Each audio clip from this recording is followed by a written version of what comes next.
Welcome back everyone. यहाँ पे आप सभी के लिए बहुत अच्छी अपडेट है जो कि हमारा HPCL की तरफ से। HPCL ने अपनी नई वैकेंसीज रिलीज़ करी है और ये जो वैकेंसीज है वो हमारा डिप्लोमा इंजीनियरिंग वालों के लिए ना। आप यहाँ पे चीज़ें देख सकते हैं।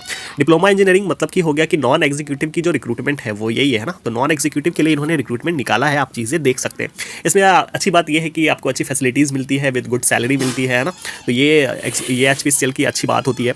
और दूसरी चीज़ ये है कि इसका एप्लीकेशन कब से स्टार्ट हो रहा है, तो 15 जनवरी से, यानी आज से इसका फॉर्म स्टार्ट हो जाएगा। लास्ट डेट इन्होंने 14 फरवरी का बताया।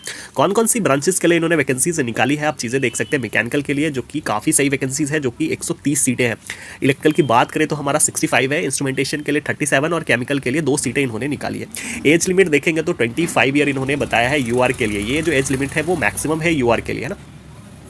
क्वालिफिकेशन पहले ही पता है कि डिप्लोमा वालों के लिए है, तो आपका 3 ईयर का डिप्लोमा लगने वाला है, कोई भी एक्सपीरियंस नहीं लगने वाला है, यानी कि फ्रेशर्स वाले जो है वो एलिजिबल है इसके लिए, है ना।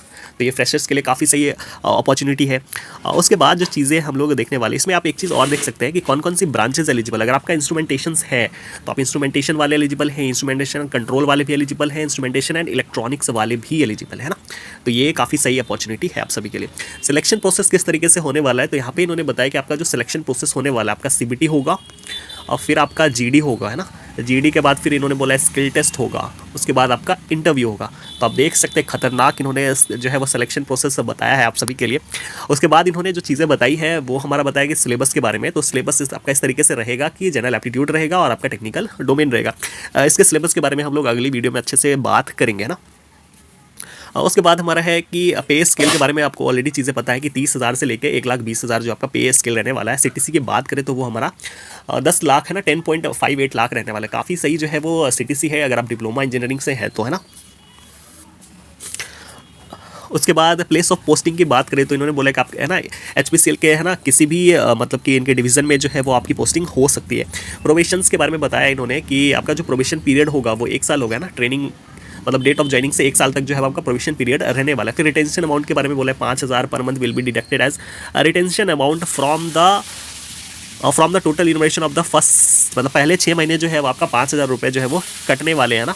तो आप ये जो चीज़ें हैं आप इसको पढ़ लेंगे एक बार। रिलैक्सेशन और रिजर्वेशंस की बात करें तो इन्होंने रिजर्वेशंस में वही सिस्टम है कि है ना, कुछ नया नहीं है। अगर आप SC/ST है तो 5 साल का रिजर्वेशंस आपको मिलेगा, OBC है तो आपका 3 साल का रिजर्वेशंस मिलेगा, और अगर आप PWD कैटेगरी है तो आपको 10 साल का रिजर्वेशन जो है वो मिलेगा। तो इस तरीके से इनका है ना रिजर्वेशन सिस्टम चलता है। वैकेंसीज आप देख सकते हैं ना, इन्होंने कैटेगरी वाइज इसको बांट दिया है।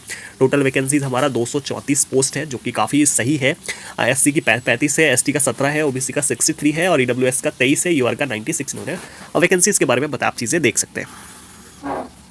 ये रिजर्वेशंस के बारे में है जो ऑलरेडी मैंने चीज़ें आपको भी बताई हैं ना। मिनिमम एज की बात करें तो वो 18 साल इन्होंने बताया है, जो कि 14 फरवरी 2025 तक अगर आपके हो जा रहे हैं तो आप भर सकते हैं इसमें, है ना। उसके बाद जो चीज़ें हैं वो आप देख सकते हैं। डेट इज़ एप्लीकेशन प्रोसेस किस तरीके से करना है उसके बारे में इन्होंने बताया है ना।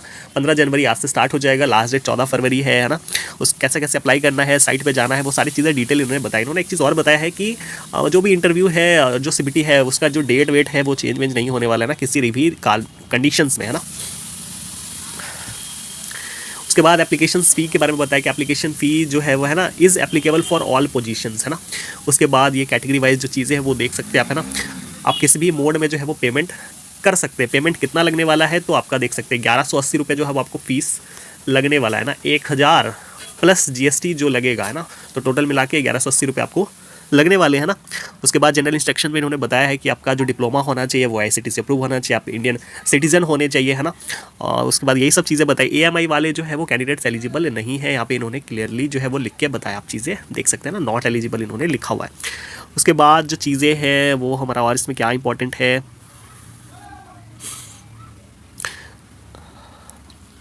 उसके बाद यहाँ पे कुछ खास इंपॉर्टेंट मेरे को लग नहीं रहा है ना। इन्होंने एडमिट कार्ड वगैरह के बारे में चीज़ें बताई हैं, है ना। तो ये चीज़ें हैं। तो ये HPCL की तरफ से जो है वो इनका नोटिफिकेशन था। अच्छी वैकेंसीज़ है, 234 सीटें काफ़ी सही होती है ना, बहुत ज़्यादा भी होते हैं क्योंकि हम टेक्निकल वालों में इतनी सीटें जनरली देखते नहीं है ना। हम लोग 10-5 सीटों में रहते हैं। तो ये काफ़ी सही अपडेट है, आप सभी इसको जरूर अप्लाई करें। और जो है वो इसकी फैसिलिटीज़ अच्छी है, आपको काफ़ी सही लोकेशंस भी मिलेगा, है ना। ठीक ठाक है।